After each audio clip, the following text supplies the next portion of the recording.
parents are struggling, they're suffering, they're hurting, they're in a lot of emotional pain. We're so busy trying to control and see what they're doing wrong.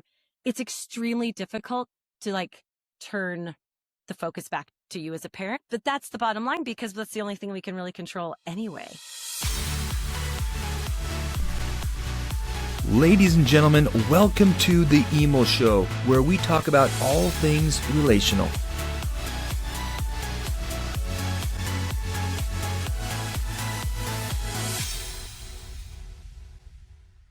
I'm excited because I only get to hear from my parents that work with you.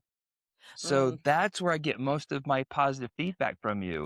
Like, It's what do they really say? good, Beth. They say beautiful, lovely things. Okay. And it's all so good. And so what I wanted to do is I wanted to create a resource for other therapists and parents that work with teens that are struggling. They're looking for, well, what's going on in the world? Like as a therapist, you know, my world kind of gets smaller until I start to connect with other therapists. And as a private practice person, my world is small. And so it's great when I get to meet other professionals and listen to their stories and hear their perspectives. Sure, we go to those conferences, you know, we have to have so many education units, blah, blah, blah. But some of those ones I'm like going, can I just find something that really speaks to me and the things that I do? So I thought, I'm just going to do my own. I'm going to find and talk to great people that are in the work that I'm doing that can help me grow professionally and also help other people grow professionally, and the parents, because they're going to be in this zone for a little while. It's not going to be forever, for a little while. And it's not like they get any special training for it. They just, they get tossed into it. And I thought, Beth's got some stuff.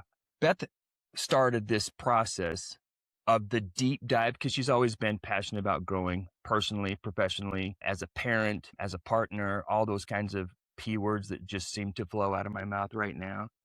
And when she put her son into wilderness, she started to do a really deep dive into herself as well. And that led her to signing up for the School of Certified Coaching. And so she started to get, you know, a lot of structure to what she was learning. And then she took some of that information because she's like going, oh my gosh, why didn't I learn this long before? Because they actually don't give you the manual, right? So you have to write your own manual. So after Life Coach School, she goes to Arbinger, gets her training certificate, which you've heard of, you know, the Anatomy of Peace. That's the philosophy, and you'll start to see how she uses that language in her in some of her podcasts, like the negative collusions and the things that you end up getting stuck into these systems with your teenager that you feel like you can't get out of. Beth's journey started with her own personal growth, and then what she learned from all this extra training, she has been now sharing with so many different parents, hundreds of parents. She's been on podcasts. She actually has her own podcast, and it's called Parenting Post Wilderness Podcast. That's where the other P was going to come in. You know, so when you're in a situation where you're sending your kid to wilderness, and I would even say, even if you're not sending your kid to wilderness, check out the podcast. Oh, thanks. The principles matter to every parent, period. That is true. It's just a name, right? And a niche, but it really does. So she knows firsthand what it's like to go through some of these challenges as a parent. And she's been training. She's got parent training programs. She's been a speaker. She's spoken at NATSAP.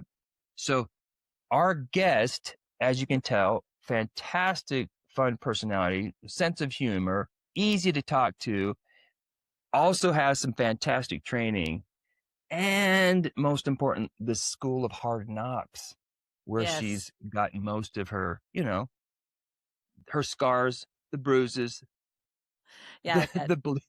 Frankenstein all the stitches. stuff that makes a parent a real parent. So that's a little touch about Beth. What are some things I'm missing that the parents need to hear? When I first started coaching and the podcast, it was like, you're an expert. I'm like, no, I'm not. Like, I'm just a mom who figured some things out. That is what I am. And I love that title, actually, because that is like, honestly, sacred. Throw out a crazy word, but it is sacred to me. My opportunity as a mom has taught me more than anything else possibly in this whole entire world could have, right? For sure. And being in charge of a little other human thing, as you mentioned. So that's what I just one of you. I'm a parent. I'm trying to figure it out.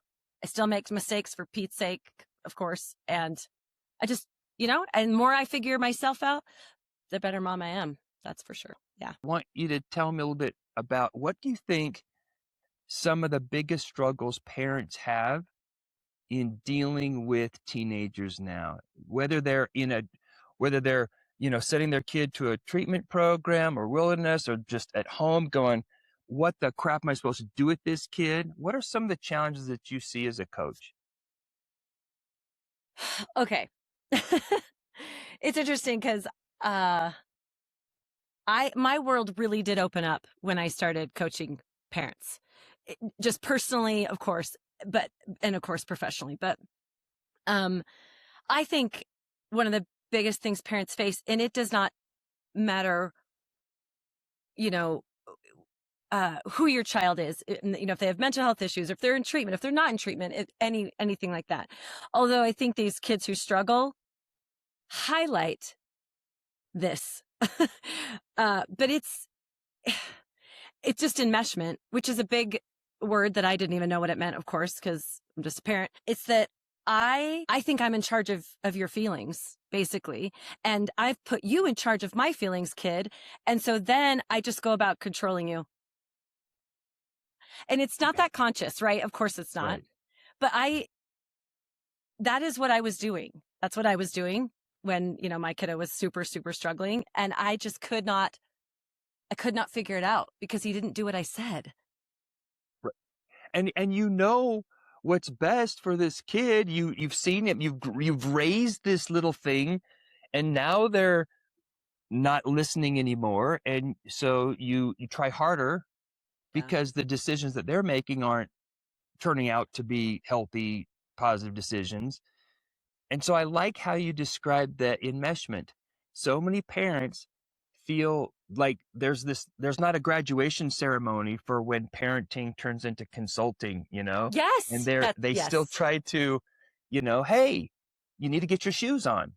You need, go get your coat. It's cold outside. It's time to brush your teeth. Let's go to bed. Pick out your book. Like that's the truth. And I don't even know if parents even realize that there's change involved.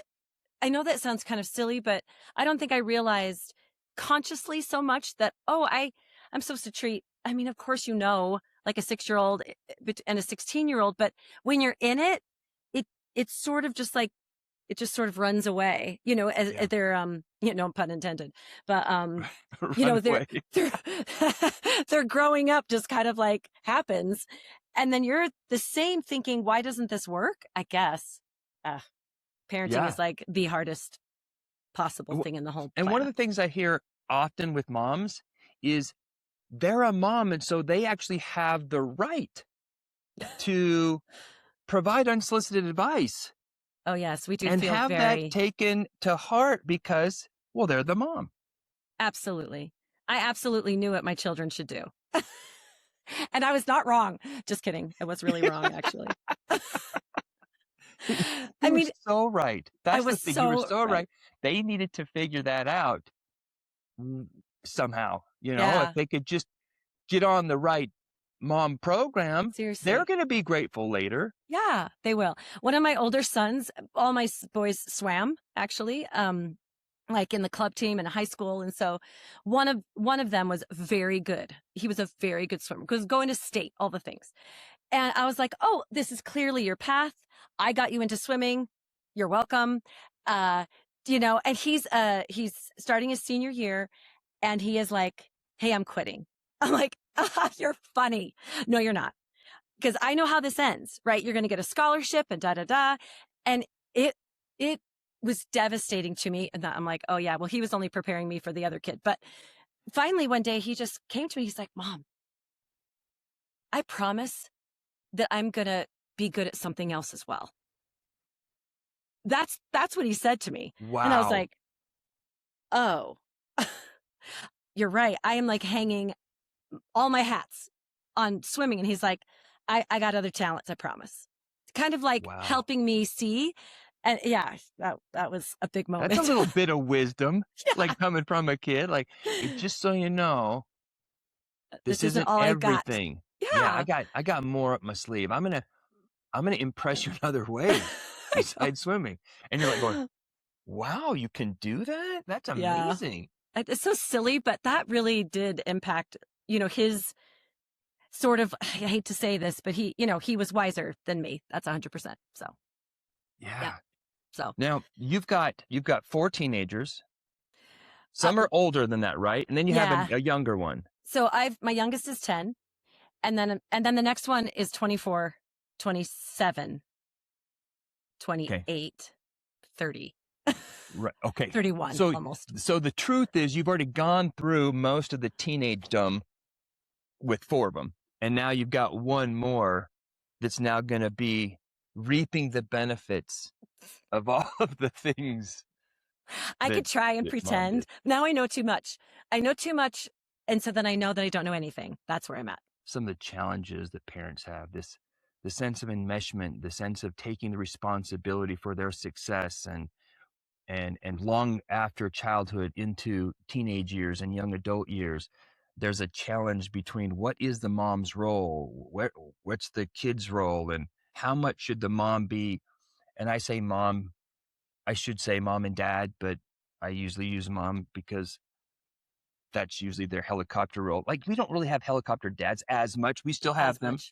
Right. But moms feel like, hey, I've nurtured you this far, and it's now my responsibility to set you up on the success that I see you fulfilling. And if you don't do that, maybe I'm not doing my job as a parent. Yeah. I think women, specifically moms, I think we put our value, this is the hard part, this enmeshment, our value in how our kids turn out if we don't know better. Right. And I think possibly dads or men tend to put their value in like their career and what. Now that's what I've seen. I know it's not across the board, but tendencies, So I think that's why moms do hang on to what their kids are doing, maybe more so than maybe a dad would. Yeah. So if that's the problem, if that's some of the challenges that we see, the sense of enmeshment, what are the strategies? Because you're a person that's not about, hey, let's just, get stuck in the weeds of philosophy and theory. It's like, you're like, give a mom and dad some tools, some strategies to deal with it. What are some things, if this is the presenting issue, a little too much enmeshment, the teenager is struggling for that independence. So there's constant power struggles. There's more and more defiance, and the parents are with their wits' ends. They come to you and they say, Coach, Beth, help me. What are some of the things you start to work with them through? What are some tools, some strategies? This is where I believe enmeshment comes from. And it really is our belief patterns. So if I think I know best for my kid, which 98% of parents do, and I did, at the time. And so therefore I went about acting as if I did. I acted if that was truth. I do know what's best for you. You will listen to me. You will keep swimming or whatever. I mean, whatever it is. And that's, I probably don't go like directly into that when I'm coaching, but that I did want on a podcast. I did want to say, I believe it starts with those underlying beliefs. I had an experience once. It wasn't actually that long ago, with my kiddo who did go to wilderness, and he had moved back in as an adult. And we have this little guy, right? This younger brother. And he was, basically trying to parent him all the time. It was very frustrating. And, cause of course now my son thinks he could do it better than me. Right.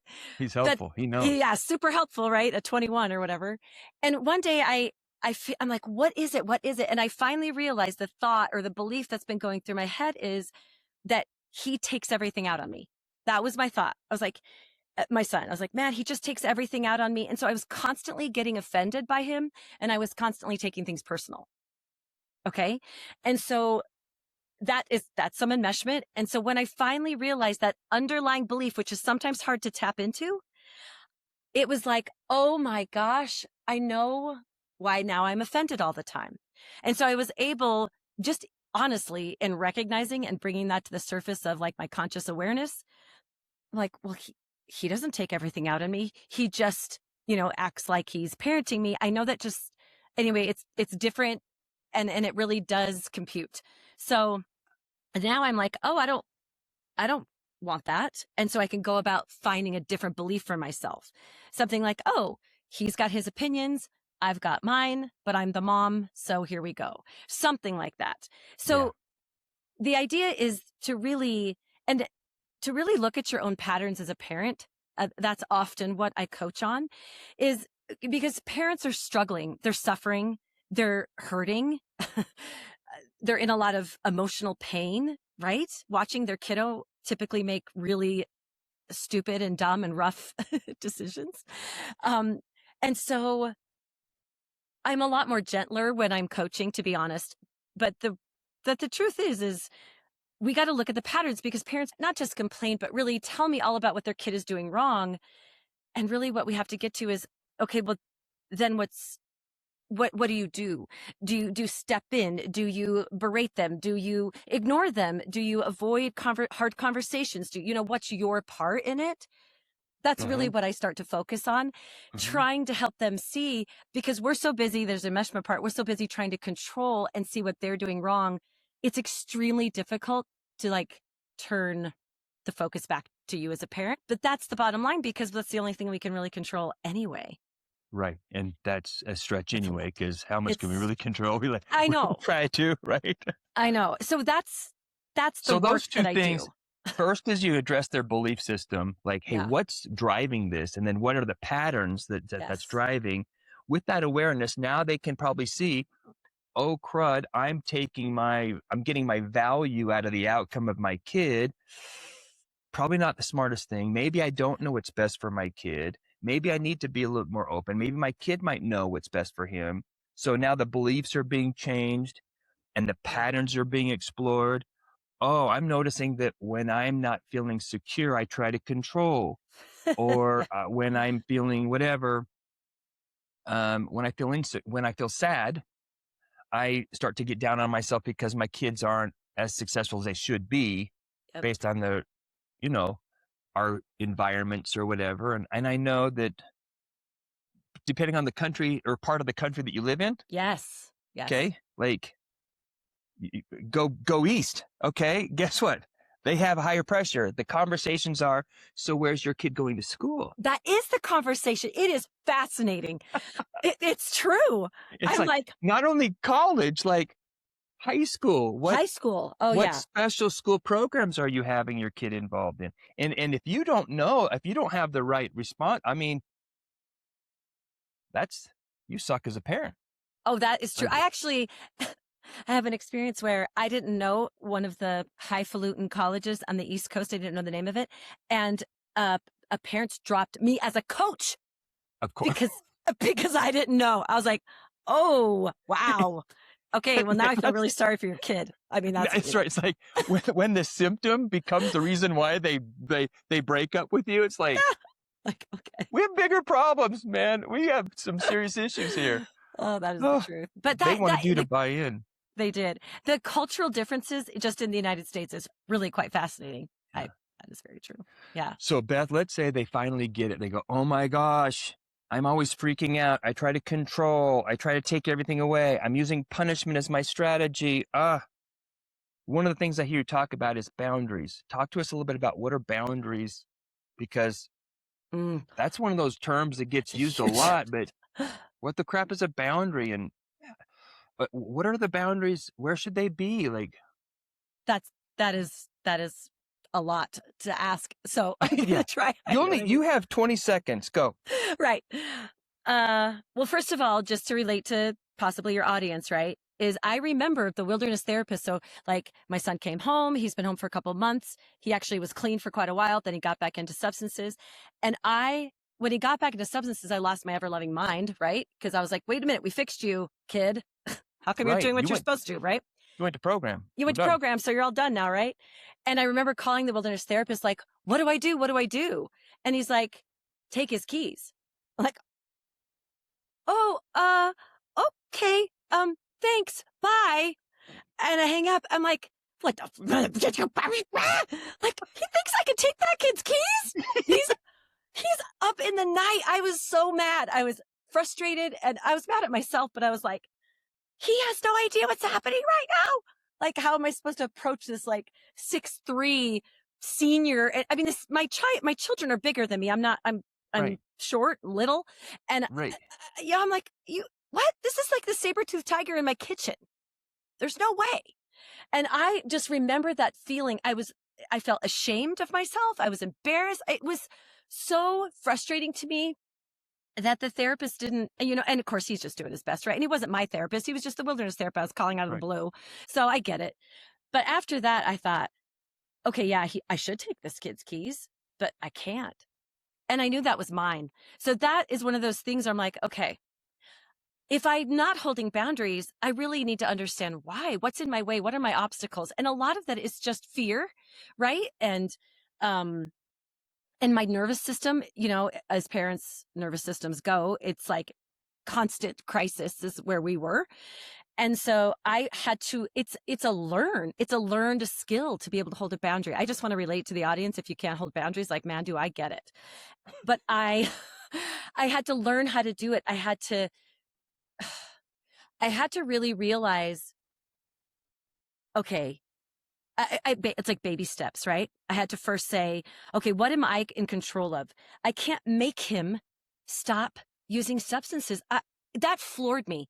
I can't make him stop. It literally tripped me up. And so I had to think, okay, what is in my realm of like my circle of control, right? And I really had to sort that out.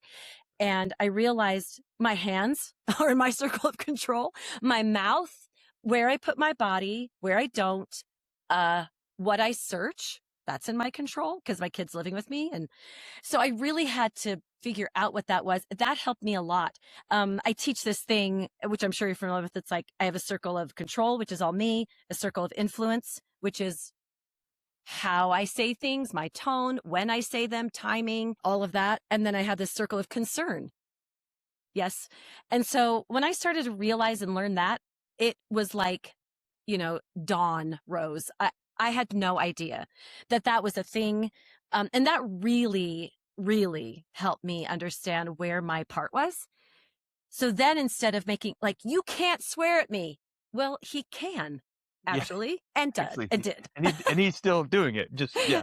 Yeah, he probably still does. Yeah. But now I just laugh because I'm like, and he doesn't do it derogatory anymore, what he used to and all that stuff. Now it's just fun and games. But back in the day, I realized, and it's so funny because I thought, and I've had parents say this to me so many times. They're like, but it's my kitchen. Why would I leave it? Like, well, it turns out because you don't want to be swore at. So what are you going to do? And really understanding that was like, oh, I get to move my body if I don't like where I'm at. If I don't like what I'm hearing, it's my job to move. That is shocking to parents because you're like, no, this is my kitchen and my house and I pay for it. You're a guest here. Sometimes they think like that. Right. But yet you can't put duct tape on their mouth or you know what?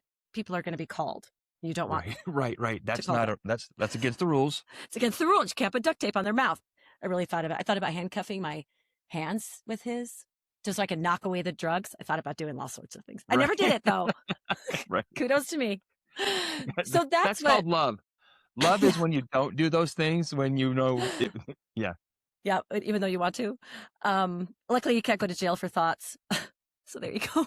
Or ideas. Right. So that's some of the boundaries that I was able to, I'm like, oh, turns out boundaries are in my court. They're what I allow for my personal being. And I can take away keys. It turns out you can work up to that. It's a great idea if that's what needs to happen. And I did have to work up to that. And there's so many decisions that I thought were up to him. I guess I thought, let me rephrase that. There's so many decisions that I thought I was in control of, but I wasn't. Mm-hmm. They were just up to his. And then I got to do what I could to make it hard for him, perhaps, harder to find the substances, perhaps, or harder to have them in my home or things like that. but still boundaries are all about what I get to control for me. And it is important to know that. I think I became much more of this is going to sound interesting too, but more of an individual when I realized what boundaries were and weren't. I became more individualized. Kind of interesting, right? Because I was sacrificing almost everything I had for my children, which I think a lot of moms do. It's interesting because that's the individualization that actually kills the enmeshment. Yes. Right? It's like you become more and more differentiated, which is the opposite of enmeshment. And so you still are engaged, but not enmeshed. Yes. And so that freedom gives you a chance to, well, what are my options instead of I'm a victim of my son's behavior. Yes. I am now doing something to manage my own peace and influence his behavior. Hey, I might be making some progress here. Yeah, seriously. Okay. It is seriously, it's like magic. That's how much it feels, but it's not magic. It's it's skills. That's what it is. You can learn how to do it. So boundaries is one thing, helping you figure out, what you can do, what your expectations are, what seems reasonable, and what you're able to follow through with. And like you're saying, there are some things that we might have to work ourselves up to be able to do things, right? And as a clinical director or as a therapist, having those boundaries is actually what those guys need. And that's why there's, a lot of these RTCs, wilderness programs, they have levels and they have to earn those levels with struggle. But if they mess up, guess what? They take it away just like that. And then they have to earn their way back. Earning it back is always going to be harder than getting it taken away. And it's a lot easier for, if you're a parent, it is a lot easier for the residential treatment center person to execute the consequences. Because guess what? They're going to be able to go home in about 3 hours and the new staff's going to be there. But if you're a mom, guess what? It is scarier, but it's not any less effective. It's still just as effective. You have to do it. And that's part of our personal growth as a parent. It's so find out what it is. And if you need a Beth to coach you through it, then get her to coach you through it. She'll help you. She knows it, as you can see. I will coach you through it. Well, and parents, right? Our kids are like, we show our children our wounds by our reactions, right? So they know exactly how to push every single button, and they don't necessarily know how to push like a therapist button or, you know what I mean? Or the RTC clinical director. And smart ones will figure it out pretty quick. But it's tough. Well, that's what brings me to the next piece is now that hopefully we're kind of looking at ourselves as a parent, as a clinician, what tools do we need now to deal with the things that they say? When you talk about conflict resolution and dealing with the very predictable, awful things that they say, how they blame you, judge you, or whatever, what are some tools and strategies that you help parents with so that they can navigate those things instead of saying, no, you can't talk to me like that, because we just learned that they can and they sometimes do or did. What are some strategies? Okay, here's one of my favorite ones that I teach. And I just call it my part, your part. Okay? And so, because what happens is, and then here's just if you can tell, I coach a lot in stories. And I speak in stories, and that's just how my mind does. So here you go. This is a simple thing, but one point, my youngest one, he calls, he's like 6, and he's like, "You're so mean." He starts saying it quite often. Now, not some people know my history, not everybody, but here it is. I was a yeller as a parent. Okay, only when they made me mad, Emil. Like only when they made me mad. So come on.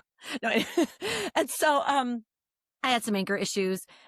Yelling was about the extent of it, but and I've worked on it, right? I mean, that's part of my job as a parent. I wanted to be more emotionally consistent. That was my work. It has been my work, and I've done it or am doing it and have had some good success. So when my little guy says, "You're so mean," okay, that's his. He's saying it, he's thinking it, and he's expressing it. Okay, that's his. Now, my first instinct is to make him stop, right? I say, you can't say that about mommy or whatever I try to do. Okay. So that's still enmeshment. So how to get unenmeshed or how to move on, kind of you're saying, is I think, wait a second, that's his part. He did say that to me. Yes. Right. But my part is how I take it. So when he says that, it triggers thoughts in me, feelings in me, and possibly actions in me. And so how I help parents separate that is like, okay, yes, your kid is doing something. They're either saying you're mean, or they're saying F you, or they're doing substances, or they're running away, or whatever it is they're doing. Yes, they have a part. But then almost everything after that that's happening in me is mine. And so when I think, don't you call me mean, kid, I'll show you mean. Right? Amen.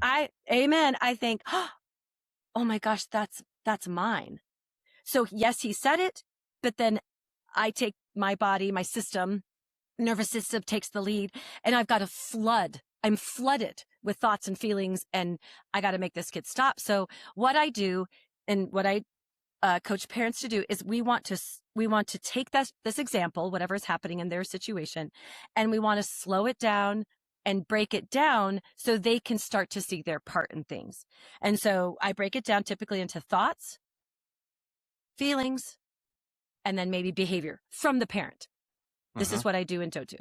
And so that takes a lot of time, Emil. That is like session after session after session, because we're also dealing with all the fear and the defenses that rise when I'm trying to help the parents focus back on themselves. Because they're like, yeah, but my kid just told me I was mean, or yes, my kid is doing cocaine, or like, I've got to stop this. And the truth is, you're not going to be able to until you figure yourself out. So you can figure out how in the world you can be a better influence to your child who is suffering. I hate this phrase. You just have to fill your bucket first. It's the dumbest thing on the planet. You have to put your airplane mask on, but they're real, like they're cliches for a reason, because they're actually like true. So that's what I break down. I break down thoughts, which leads to feelings, which lead to behavior. And then with the parents, like, then they start to see options, because the flooding of the system makes you feel like you have no options. It makes you feel like I have no other choice but to say, you think I'm mean? You want to see me mean? That you think that's your only options. You're breaking down thoughts, feelings, actions. They start to be more aware, which kind of brings us back to the patterns that they're experiencing, right? They're like, oh, this is what I'm doing. How much effort and time do you put into understanding where that comes from versus what to do instead? When that therapist, the wilderness therapist, said, just take his keys, he was trying to help me know what to do. And he wasn't wrong, right? Yes, you're right. I should take his keys, but I couldn't. And so what I finally did was I had to break down why I couldn't take his keys. So parents who come to me, and I'm not for every parent, just like a therapist isn't, that is for every person, right? But the parents who come to me, they want to understand more. They don't just want like, hey, just take his keys, or hey, that he should probably be grounded now, or hey, don't let him go to the party, or, like just action line stuff. Right. I'm not that kind of coach.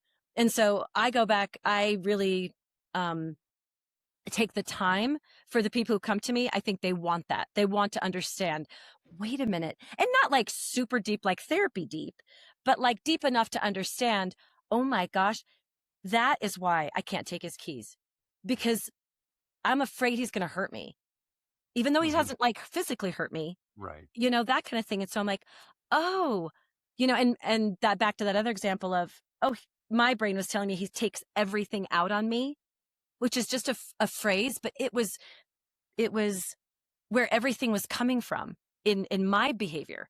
And so I think what will happen if you just try to manage parents' behavior, it is very similar to if you're just trying to manage a kid's behavior, is you can only get so far. And then they're back to repeating patterns. And so I don't coach just behaviors. I don't. You've walked them through the process where they're starting to see those patterns. You help them start to see maybe what's holding them back, because those are just the barriers that they have to overcome to actually follow through with some of the the skills and the tools. Are there any specific skills or tools a parent can learn in the interaction with their kid who's having some, argument with them? It's so interesting. I did actually just said this week or yesterday. It was the brain has different states, right? And if a parent can learn to observe, which does take some time to catch on and to, even though your system is probably mostly always going to flood to some degree, take the time to breathe through it, if you will. There's a lot more to it. And then start to observe the other person.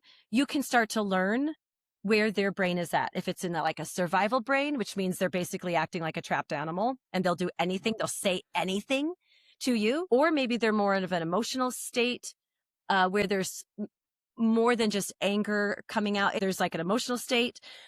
And then a parent would say certain things versus if your kid's in a survival state, you probably honestly wouldn't say much. And they think of you as a threat in that survival stage. So, or state, then a parent would, this is hard on a parent's nervous system, but maybe you would even, sit on the floor, because if your kid thinks you're a threat and they're going to come after you, it's very counterintuitive to then sit on the floor. That's hard. But it's also a good idea to some degree, depending on the situation. You'd be like, hey, I'm not out to get you is kind of the message you're sending. I'm not a threat. I'm not a threat. I'm sitting on the floor. Yes. I'm sitting Indian style. Like that's the opposite of threat. Exactly. And I'm also here. But I'm not going anywhere. Yeah. So you're stable. You're safe. This isn't a threat. And that is a kind of a behavior of someone that they could do that and send a message to that person who might be, dysregulated. Yes. And go, okay, well, I guess you're not dangerous to me. It kind of speaks to their limbic brain. Yeah, it does. It kind of calms them down a little bit. So there's lots of little techniques like that. Parents will tend to see dysregulation and then start in with questions. And that's really the opposite of what that brain can handle. A dysregulated brain cannot really answer many questions. Right. And so that takes a different part of their brain. It's a different part of their brain. And so as a parent, you can have so much influence with timing in what you say, when you say it, how you say it, where your body is. I mean, those are some great skills to learn for sure. So you've shared with us what they would do with their body. What about what would they say to kind of help someone who's kind of in a dysregulated space get out of being dysregulated? So one thing you can say, this is the hardest thing, is find some kind of truth in what they're saying. That is a skill it takes some time. Because let's say they're saying like, maybe they're saying like, you hate me and you've never loved me. You don't want to say, that's true. Right. 100%. You win. You win. I hate you. Right. So of course you don't want to say that, but you could say something like, wow, I can really tell you're hurting right now. Some kind of validation, right? And like I said, it is a skill, but some kind of validation to like, I'm listening to you. And here's the clincher. I can handle your dysregulated state. That's the message you would like. That's the ideal message that you want to send. But that is so hard. That is so hard for parents, because the only way I could send that is if I'm somewhat regulated, which would take a lot of effort and skills, but it takes skills to build that up so that when my son's dysregulated or daughter, I can be like, oh, I've got you. Right. And that's what practice is all about is you give them the tools plus the perspective, because the tools without the perspective is still kind of scary. It's like, I don't, when do I use these tools? So you give them the perspective, you tell them that this is the tools and this is how and why they work. Now we practice using those tools so that when they're in that situation, as scary as it might be, they still have a little bit of a neuropath to where they can access the tool in that moment. And even though they may be scared to death, sitting Indian style, waiting for the tirade to finish before they shift into, okay, now I'm supposed to validate. I'm going to validate. Okay. Find something I can understand and validate. Okay. Sounds like you're pissed off at me, right? Good. Yes, we have a win. Right. And then that kind of builds some momentum to help them go, wait a minute, you're hearing me? you're connecting with me. You're not going anywhere. It's safe. Right. And then all of a sudden, Yeah. well, not all of a sudden, but then the brain, their frontal cortex can start to go, hey, let's be a part of this party too, because we feel kind of left out. And then they can reason a lot better. Yeah. Yeah. Once you get to reason, then you're okay. You're off and running. Yeah. But that's a tough one. Sometimes sometimes it takes hours. And not that you have to sit there the whole time, but it can take a long time. Especially if you've got a hot head like my awesome kid. I don't know where he got that from, though. Woo! Yeah. Who knows where they got that from? Who knows? where all that energy comes from, right? Come on. Jeez. It sounds like there's a powerful purpose and a powerful role that connection takes, that connection plays in the chemistry, in the connection of, helping people become more reasonable. And so first being able to regulate yourself so that you don't sabotage your own, response, and then be really careful and deliberate about how you show up in those moments can kind of change your relationship. It absolutely can. And I think it's so helpful to remember, like, you're working within a limited system and you as a parent, right? It's like, I'm not Gandhi, right? I can't do it. So I've got to work with my system. I don't like to beat my system up when it starts to crash on its own. I want to have compassion for myself as just another human on the planet, trying to be there for another human that maybe doesn't have quite as evolved prefrontal cortex just because of their age or whatever. And so, yeah, I think it's a real like nuance or nebulous kind of experience when you're trying to be there for your kiddo who's dysregulated, and then you start to like slip toward dysregulation, and you got to kind of catch yourself and bring yourself back. Right. And it's very ebb and flowy, if you will. But I think that is definitely the ideal, is like, I want to be available to you as a kid. I want to be present, as much as I can. Right. So sometimes and still be human, yeah. Yeah.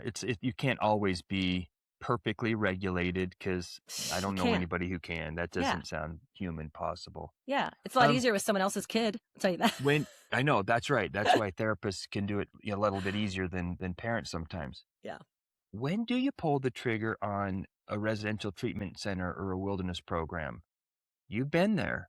How do you know when it's time? Because sometimes the longer you wait, the worse things become. But if you do it too soon, then you feel all this like regret, like maybe I could have tried this and maybe I should have done that. Like, what kind of guidelines could you give a parent who's contemplating this decision of like, I can't do this. What maybe I need to do something else? I feel like when we started to understand our situation with, well, the substances were definitely the spotlight. That's what we saw first, right? Was the behavior. We were so confused. We had no idea the options. We didn't understand anything. We had hardly even heard of wilderness, all the things. So we were advised to look at some of the other activities that he was doing. Are they going to school? How are they participating in life in general? Which I hadn't crossed my mind. And so that was a helpful information or suggestion that was given to me. And at the time he was going to school, that changed really quickly, really fast. But it was one of those things where, they're like, does he have a job? And all of that kind of thing. I think it's very interesting because every family has a different tolerance level of it all, basically, right? What they're dealing with, what they're used to, what kind of generational trauma, if you will, that they've been dealing with, and all that. Because you've got their, are they doing school? Are they even going to school? Are they doing outpatient therapy? Is it effective at all? Do you have, like, what kind of impact are the other kids experiencing from this? Because sometimes that's a big piece, is this is now destroying the other kids because he's so mean or rude or it's so toxic. And you're going, well, okay, how is there anything that we're doing currently that's making the outcome be better? School, grades, substance abuse, parent or relationship issues. What about their, depression, anxiety, all those other things? Are we getting worse with what we've got? Then probably it's explore another program that provides a lot more structure, support, and a break. Yeah, exactly. One thing that I remember really it coming down to just for me, was I cannot keep this kid safe. He was 15 at the time, and we were not parenting at all. Like, he would leave for days on end. We had no idea where he was. We weren't able to, he wouldn't let us parent him. I know that sounds kind of odd, but that is a thing. You shake? That's good. You're nodding your head. Yeah. Oh, and yeah. so that was I know one what of you those mean. things where I'm like, I don't, he literally won't let me parent him. And Right. he's not listening. There's nothing I can do anymore. I think that's what was one of the things where it's, oh my gosh, there's nothing I can do. I was really frozen at the time with so much fear and anxiety and the crisis that was in front of us. Exhaustion. It was, exhaustion. And oh my gosh, it is like exhausting to think about it, even though it was like 8 years ago. So 8-9 years ago. Yeah. And that was one of I think that was kind of the clincher moment was we are losing him. That was it. And it's interesting, me personally, I love, we are very outdoorsy people, and I know that's not for everybody. So he went straight to wilderness because I believe so much in Mother Nature. So that's just me personally. And that's okay if that's not your belief. I think there's many wonderful IOP programs, PHP, like all of that stuff. So I know a lot of parents will kind of run through the gamut of what insurance will allow. We just didn't do that. We went straight for it. I hope the parents if you're listening to this, you can see how relatable, how helpful Beth can be in coaching you, supporting you through this process, giving you some tools, even guiding you through, maybe some of the hard decisions you have to make in your life with your teen. It's nice to know that someone else is out there who's been there, done that, and is now making it part of her mission in life to walk other people through some of the same stuff that she wishes she had to help navigate her. So, Amen. right? So if you need to get a hold of her, is it BethHillmanCoaching.com or how? Yep, that's my website, BethHillmanCoaching.com. BethHillmanCoaching.com. We'll make sure there's a link there. Thanks. And reach out to her. I'm sure she'll answer your questions, right? And direct you and whatever you need I sure to. do. And you can check out our parenting program. Make sure you check out our podcast, Parenting Post Wilderness. Yep. Parenting Post Wilderness. You'll see lots more helpful tips and strategies on how to help you navigate some of the hardest times of your life as a parent, young and teenagers.